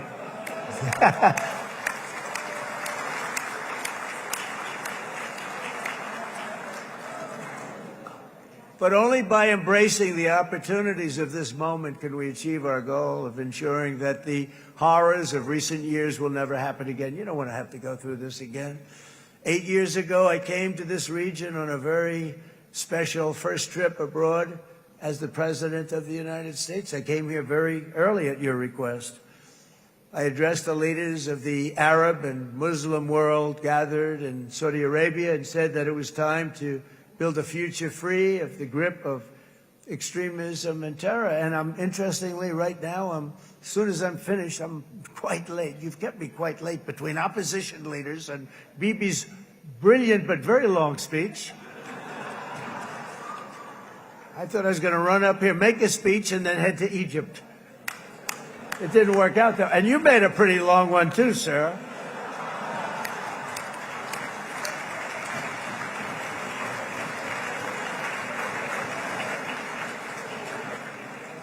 But I liked what you all said. It could be worse. Supposing on top of it, I didn't like what you said. That would be no good, Ron, would it? Ron, you did a great job, by the way, Ron.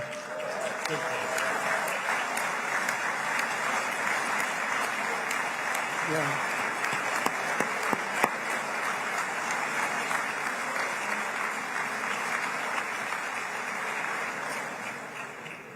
So I'm going to be meeting, actually, in a little while, I'm going to be meeting with the most powerful, the richest nations, really, in the world, although now, with the tariffs, the United States is by far the richest nation in the world, as you probably have been reading.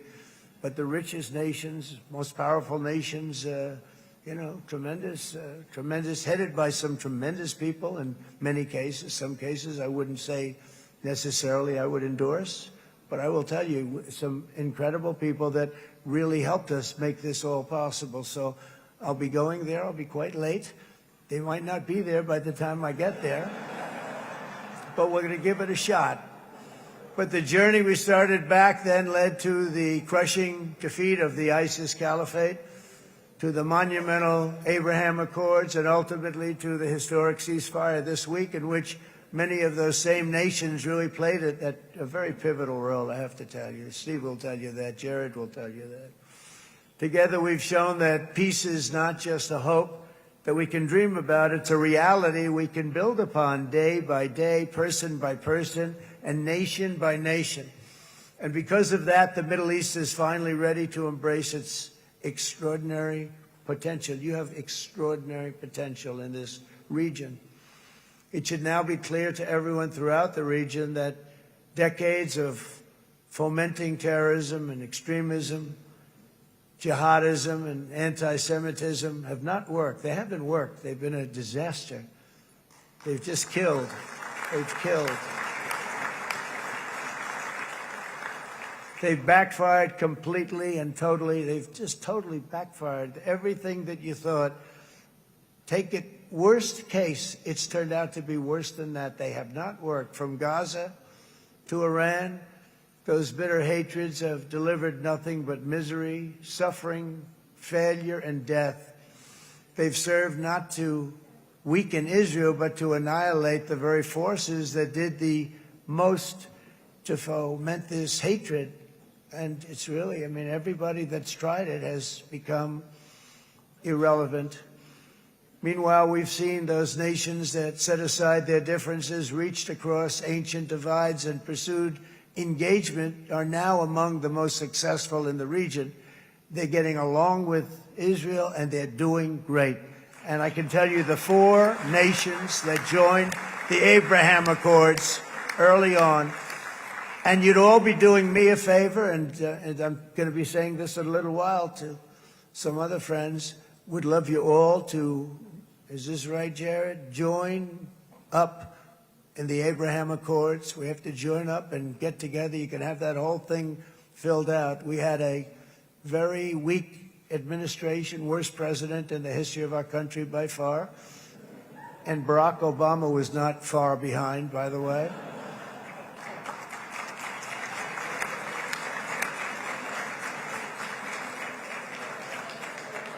And they did nothing with this incredible document, the Abraham Accords, but now you can fill them up. Now you have peace, you have people that really like Israel. I'll tell you what, and they like Israel a lot more today than they did even 5 weeks ago. Like you've made a lot of, you've come back. You've come back strong, because it was getting to be a little nasty out there in the world, and ultimately the world wins. You can't beat the world. Or I would say to Bibi, it's now time, and he understood it better than anybody, because ultimately, you know, the world's a very big place.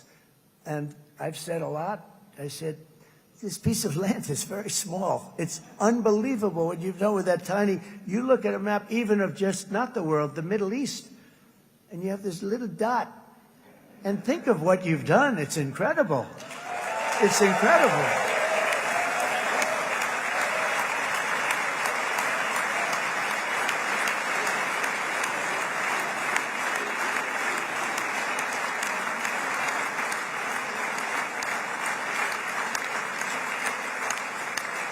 But the world is loving Israel again. And I said to Bibi, you know, the world is big and it's strong. And Ron, ultimately, the world wins. And we don't have to worry about that now. But there was getting to be a period of time over the last few months, you know, the world wanted peace and Israel wanted peace. Everybody did. Everybody did. And what a victory it's been, right? What a victory it's been. If you would have gone on for 3, 4 more years, keep fighting, it was getting bad. It was getting heated. The timing of this is brilliant. And I said, Bibi, you're going to be remembered for this far more than if you kept this thing going, kill. It would be it would not be the same. And I just want to congratulate you for having the courage to say, that's it, we've won. And now let's enjoy our lives and let's rebuild Israel and make it stronger and bigger and better than it's ever been before. We're going to do that. Took a lot of guts. And the choice for Palestinians could not be more clear. This is their chance to turn forever from the path of terror and violence. It's been extreme, to exile the wicked forces of hate that are in their midst, and I think that's going to happen. I've met some people over the last couple of months that want to see it happen very much, and after tremendous pain and death and hardship, now is the time to concentrate on building their people up instead of trying to tear Israel down. We don't want that to happen again.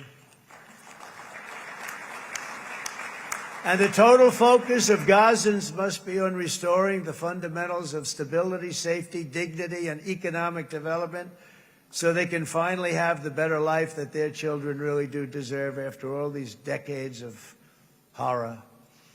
I intend to be a partner in this effort in the sense that we're going to help and we're going to do something that became unbelievably popular. Everybody wants to be on it. It's called the Board of Peace, okay? How about that? Is that a beautiful name? Like a board of peace.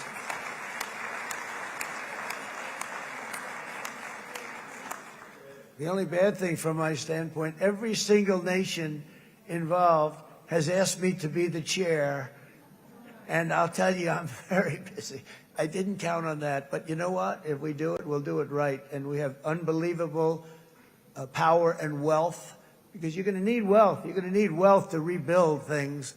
And they have wealth like few people have wealth. I want to thank the Arab and Muslim nations for their commitment that they've made to support a safe rebuilding of Gaza and beyond. I have many Arab countries, very wealthy countries, that came up and said, we'll put up tremendous amounts of money to get rebuild Gaza. And I think that's going to happen. The power, they want dignity, they want to come forward, and they want to say, and I want to say who they are, because what they're doing is going to be, I think, something that you're going to be very impressed with, Bibi. And you need that. You need the kind of economic power that they have, and they want to see it work. And they want to see it be safe. And they want to see it be good for Israel, too.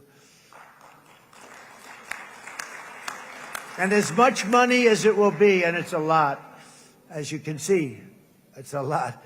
For these countries, it's relatively little relative to their worth.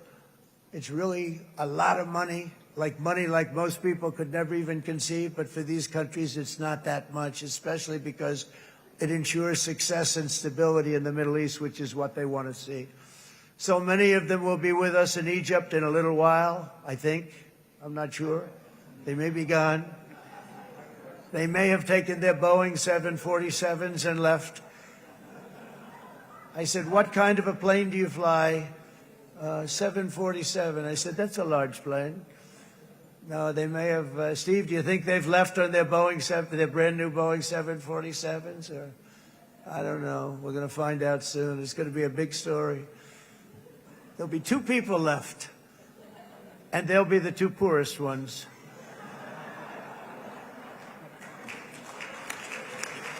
But it will be the wealthiest and most powerful group of nations. So the group that we have assembled, that's waiting for us, is the wealthiest and most powerful group ever assembled at one time. There has never been a group like this. And they're only looking for good. They want good. They're going to do good. And as those commitments are made, I'm going to let the world know who's doing it, because they really deserve to get the credit. And some of them probably won't want the credit, but they deserve it. It's more obvious than ever that the productive and responsible nations of this region should not be enemies or adversaries. You should be partners and eventually even friends, and that's what's going to happen. I know it. Together you can stand against the forces of chaos. Yeah, you go ahead. That's an important point.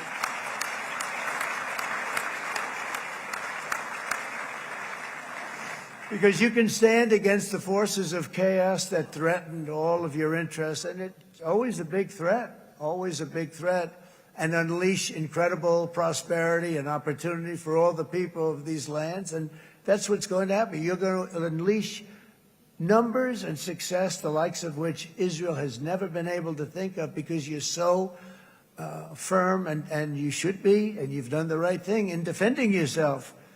You're not going to have to worry so much about it. You've won, and now you can build, and you can do things that you never even thought possible. When you put that genius into doing something else, it's going to be something it's going to be a miracle. The miracle in the desert, it's going to be amazing. And it already is in a true sense. But it'll be wonderful when you can spend time thinking about other than war and defense and offense also. To that end, it's my firm hope and dream, frankly, that together the Abraham Accords will turn out to be everything that we thought they would. Those 4 countries were very, very brave in doing it. They did it at a very early point, and every single one of them benefits unbelievably financially. And if you noticed, even in this bad period that we just went through, they all remained a member of the Abraham Accords. They've done unbelievably well. And you know who you are, and I want to thank you. And they've stayed because of loyalty, but they've also stayed because it was really good business. They've made a lot of money being members, and you're going to all, I hope that every one of the countries that we're seeking, Jared, I hope they join quickly. No games, no nothing. Just join, get it. It's going to be a great peacemaker. It's really going to bring it together beyond anybody's wildest dream. So instead of building fortresses to keep enemies at bay, the nations of this region should be building infrastructure to weave your commerce closer together, because you've got to compete with the big world out there in commerce now. It's a different kind of competition. Instead of making weapons and missiles, the wealth of this region should flow to schools and medicine, industry, and frankly, the new hot thing, artificial intelligence. It's a lot of intelligence you're going to have to be thrown off to pay back these sums of money that they're doing. But that's really the hot one. And I might say that the United States, a year ago, was a dead country. I say it to people. I heard it first from the King of Saudi Arabia. I then heard it from UAE. I heard it from Qatar. I heard it from many other countries. A year ago, the United States of America was a dead country. Now it's the hottest country anywhere in the world. It is the hottest. There's no question about it.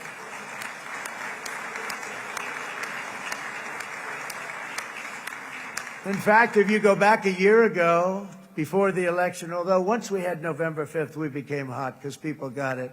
I would say November 5th was a time that we became really hot. But once you go back a couple of years, if I were in charge and the country was doing what they nobody was going to ask me to speak. Nobody asked Joe Biden to come up and speak, I guarantee you that. And if they did, he would have turned them down, I promise you. He didn't speak. He didn't speak, and he didn't speak well. But all of the countries in the Middle East, it could have, what we're doing now, it could have happened a long time ago, but it was strangled and set back almost irretrievably by the administrations of Barack Obama and then Joe Biden. There was a hatred toward Israel. There was an absolute hatred. The setbacks really started when President Obama signed the Iran nuclear deal. This was a disaster for Israel, and it was a disaster for everyone. And I remember that Bibi Netanyahu came to the United States and worked so hard to try and get Obama not to do that deal.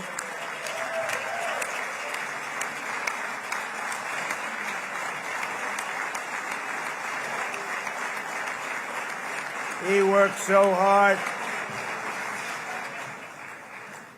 But it was like talking to a wall. I remember him telling me it was like talking to a wall. They wanted to go with Iran. They chose Iran, frankly, over a lot of other good nations, but specifically Israel.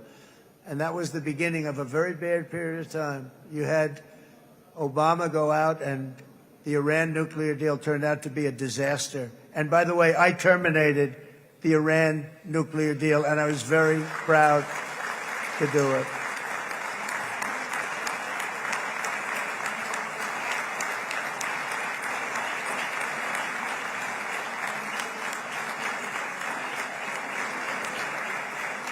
Yet even to Iran, whose regime has inflicted so much death on the Middle East, the hand of friendship and cooperation is open. I'm telling you, they want to make a deal.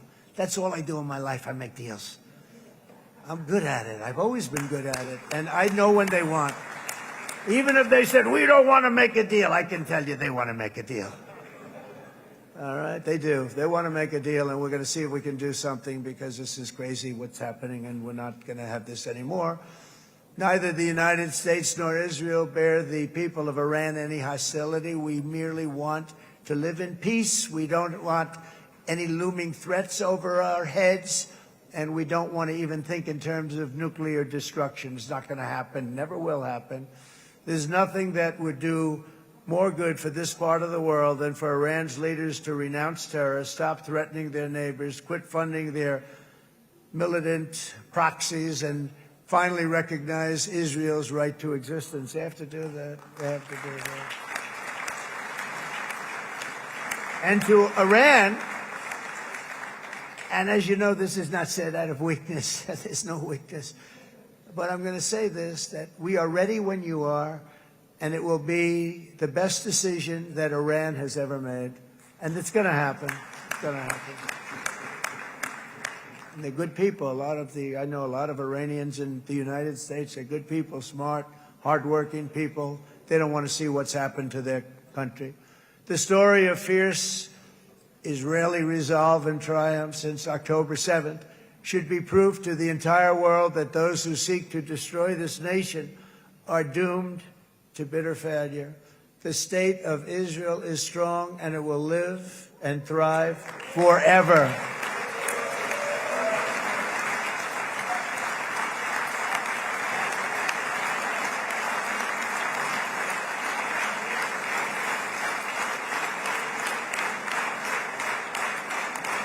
And that is why Israel will always remain a vital ally of the United States of America. Israelis share our values, field one of the world's most powerful militaries. You really do. You have an amazing, what a job you've done. And have one of the most innovative economies on earth. Those are just a few of the reasons why I'm proud to be the best friend that Israel has ever had. And they all say it in the White House. They all say it. I guess it's true because everybody says it, Bibi. You said it today. Thank you.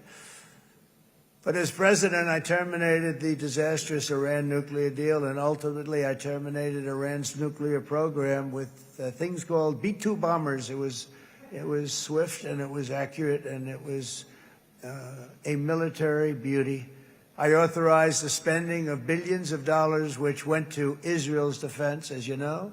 And after years of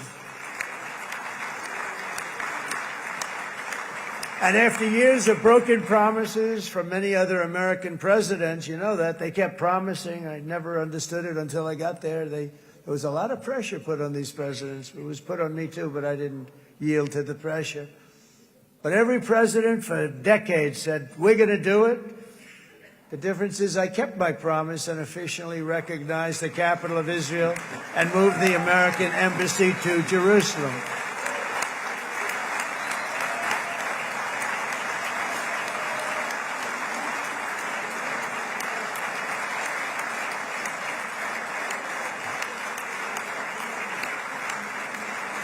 Isn't that right, Miriam? Look at Miriam. She's back there. Stand up, Miriam. Stand up.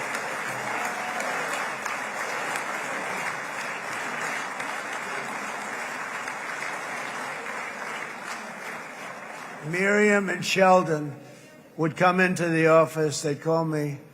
He'd call me. I think they had more trips to the White House than anybody else I can think of. Look at her sitting there so innocently. She's got $60 billion in the bank, $60 billion. And I think she's saying no more. And she loves Israel, but she loves it, and they would come in, and her husband was a very aggressive man, but I loved him. He was a very aggressive, very supportive of me. And he'd call up, can I come over and see you? I say, Sheldon, I'm the president of the United States. It doesn't work that way. He'd come in, we would do. But they were very responsible for so much, including getting me thinking about Golan Heights, which is probably one of the greatest things to ever happen to Israel.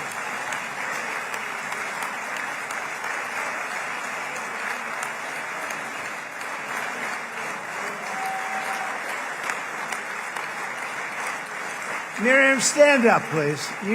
She really is. I mean, she loves this country.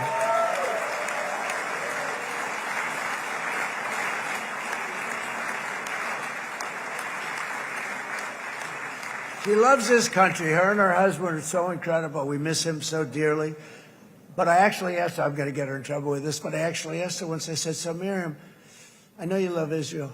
What do you love more, the United States or Israel? She refused to answer. That might mean Israel, I must say. We love you. Thank you, darling, for being here. That's a great honor. Great honor. She's a wonderful woman. She is a great woman. I've always stood for the people of this community, and I always will. I'll always be with you. I'm always going to be with you. I guess maybe something could happen to change my mind. Somebody that's really stupid gets into office and wants to do really bad things, but that's about it. We don't think we're going to have that happen. I hope we're not going to have that happen. And this man is a good man right here. These two men are good men right here.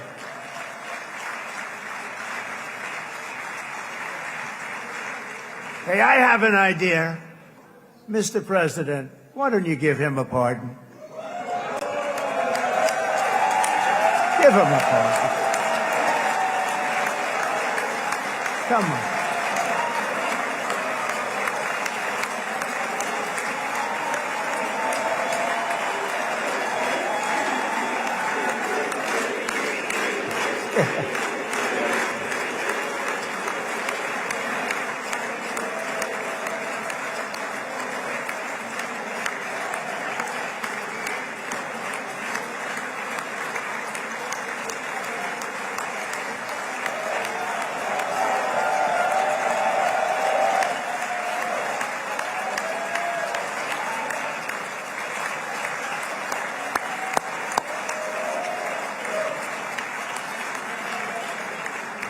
By the way, that was not in the speech, as you probably know. But I happen to like this gentleman right over here, and it just seems to make so much sense. You know, whether we like it or not, this has been one of the greatest wartime presidents. This has been one of the greatest wartime presidents. And cigars and champagne, who the hell cares about that?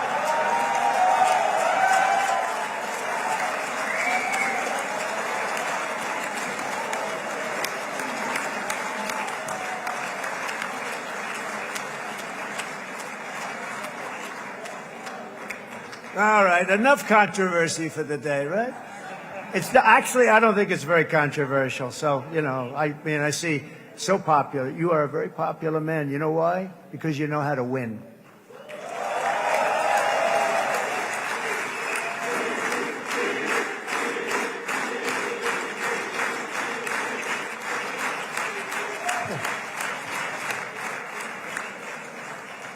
Over the past 2 years, I've met many of the families of the Israelis taken hostage and those that were taken hostage. Unbelievable. I've looked into their eyes. I've seen the worst nightmares of their suffering, but I've also seen something else, the beautiful love of the people, the love of people, frankly, that hold things together, the love that gives you the courage to carry on through thousands of years of persecution and repression and to emerge with the heart of David.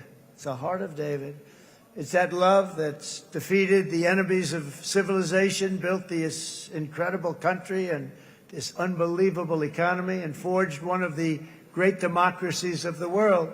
That is why it's a true honor to stand here today and address this assembly in your ancient and eternal now capital, Jerusalem. I'm proud to have helped in that regard. This city and this nation stand as living proof that a much brighter future for this entire region is truly within our grasp. For thousands of years, Jerusalem has been a home to Christians, Jews, Muslims, and people of all ethnicities and creeds. This is the holy center of the world's three great Abrahamic faiths. I like that too. Adorned, it's the first time I've seen that word in a while. Adorned with their sacred sites and alive with their pilgrims and visitors from every corner of the globe. But here between the Western Wall, the Temple Mount, and the hill called Calvary, people of every faith and background live, work, pray, serve, and raise their families side by side, and they do it with love. This example is just one of the modern miracles that Israel has given to the world. And just in closing, the leaders in this chamber know better than anyone else the challenges of this harmony, and it's been easily won. No, it hasn't. It has not been. It's been so tough. But it has been, some say, a miracle. What you've done is a miracle. Look at your size. Look at your chances when it all started. And you know, if you think about it, you are safer today, stronger today, and more respected today than at any time in the history of Israel. Think of it. People used to say it wouldn't exist. They don't say that anymore, do they?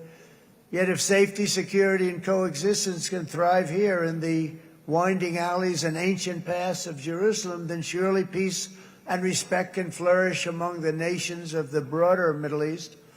The God who once dwelled among his people in this city still calls us, in the words of Scripture, the turn from evil and do good, to seek peace and pursue it. So he still whispers truth into the hills and knolls and valleys of his magnificent creation, and he still writes hope into the hearts of his children all over the world.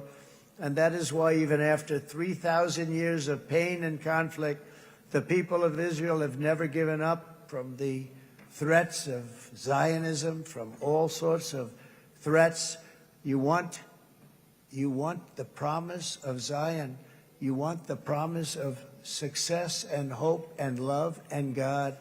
And the people of America have never lost faith in the promise of a great and blessed future for all of us. From the very first day that modern Israel was founded, we have stood together through thick and thin of setbacks and through victory and defeat, through glory and heartache. We have built industries together. We have made discoveries together. We have confronted evil together, and we have waged war together. And perhaps, most beautifully of all, we have made peace together. And this week, against all odds, we have done the impossible and brought our hostages home.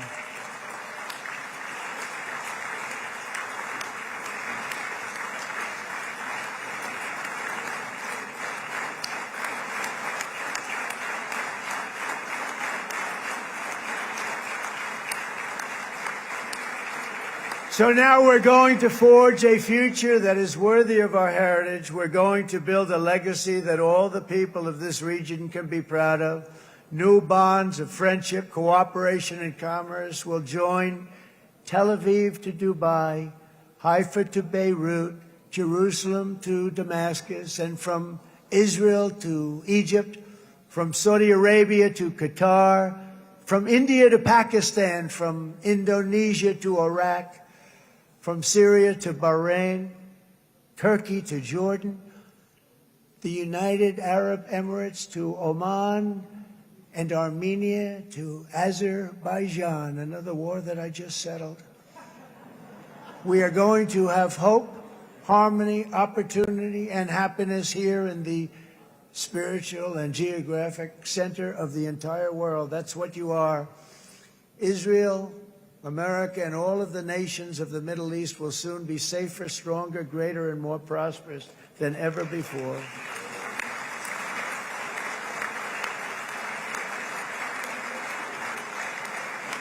And I want to thank you all once again for this exceptional honor. This has been truly an honor. It's seldom that a president is invited to do this. And I love Israel. I'm with you all the way. You will be bigger, better, stronger, and more loving than ever before. Thank you very much. God bless you. God bless the United States of America. And God bless the Middle East. Thank you, everybody. Good luck. Thank you very much. Thank you.